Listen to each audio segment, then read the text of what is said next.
Europe 1, Daphné Burki. 11h51. Merci, chers auditeurs, d'être avec nous. Et notre invitée, Sylvie Vartan, à l'occasion de ce concert le 14 avril prochain au Grand Rex. Mais bon, c'est déjà complet, donc on n'en parle plus.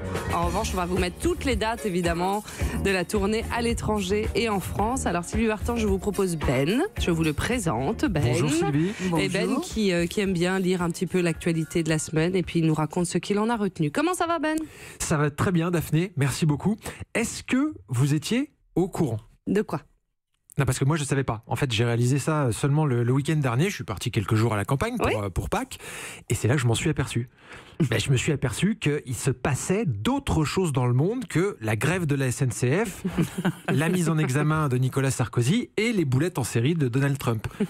Mais vous le saviez, vous? Moi, naïvement, je pensais que si on parlait que de ça dans les journaux, c'est parce qu'il se passait rien d'autre. Mais en fait, pas du tout. Hein. Je m'en suis aperçu en allant acheter le journal, justement, lundi matin, dans le bar tabac du village dans lequel j'ai passé le week-end. Alors évidemment, les journaux faisaient leurs titres sur la SNCF, Trump et Sarkozy, mais les gens au comptoir du bistrot, eux, parlaient pas du tout de ça. Et ça m'a fait un bien fou parce que faut quand même reconnaître que les conversations et les plaisanteries sur les cheminots vont bon train depuis la semaine dernière. C'est un jeu de mots un peu minable, je le conçois, je vous l'accorde.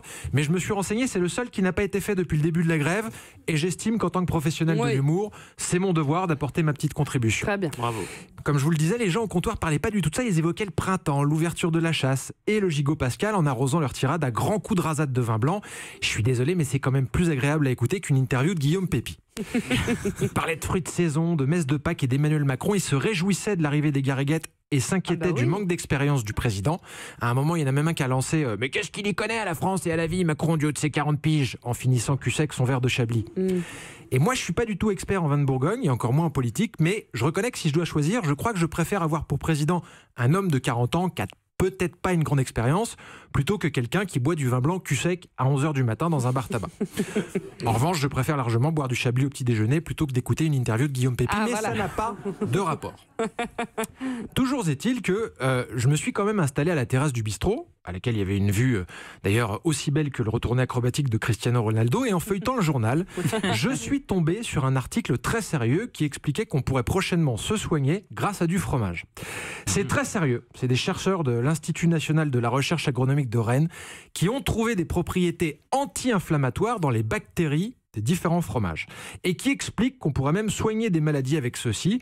Et moi, j'ai envie d'y croire parce que personnellement, j'ai toujours préféré aller chez le fromager que chez mon médecin traitant. J'adorerais prendre un morceau de camembert plutôt qu'un Advil quand j'ai une angine ou soigner une mauvaise grippe avec une bonne raclette. Mais je suis prudent, je me dis que c'est peut-être une information à prendre avec des pincettes puisqu'on sait qu'à Rennes aussi, les gens aiment bien fréquenter les bistrots de bonne heure le matin. Alors dans le Nord aussi, on aime bien picoler, c'est vrai. C'est ce que je me suis dit d'ailleurs en découvrant un fait divers qui s'est déroulé au Touquet le week-end dernier. Un enfant de 3 ans a réussi à sortir de chez lui sans que ses parents s'en aperçoivent. Il s'est rendu au supermarché à plusieurs centaines de mètres de chez eux avec son chien et son biberon. Alors évidemment, les parents étaient morts d'inquiétude, mais plus de peur que de mal. Tout s'est bien terminé puisqu'on a retrouvé le gamin en pleine forme et il paraît même que lorsqu'on lui a demandé ce qu'il faisait là, il leur a répondu « Bah à ton avis, je fais mes courses, patate ».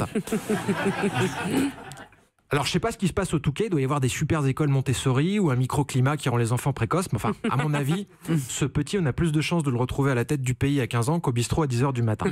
À suivre. Pour terminer, une breaking news qui n'a aucun rapport avec la SNCF, elle non plus. Jean-Vincent Placé a fait parler de lui la nuit dernière pour une histoire peu intéressante qui se serait déroulée dans un bar. On parle d'insultes, de comportements olé olé, mais que s'est-il réellement passé? Eh bien, pour être honnête avec vous, Daphné, je dois vous dire que je m'en tape complètement. La seule chose qui m'intéresse et qui devrait préoccuper tout le monde, selon moi, c'est la question suivante.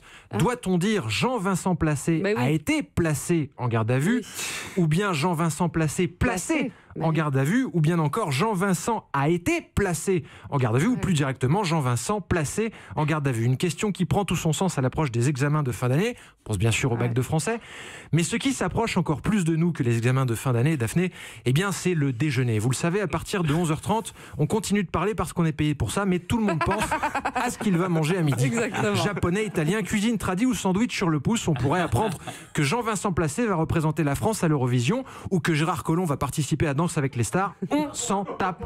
On a faim. On veut savoir ce qu'il va y avoir dans notre assiette. C'est comme si à partir de 11h30, on se transformait en Caradoc. Et d'ailleurs, comme il le dit, je suis bien lui-même, le gras, c'est la vie. À la semaine prochaine.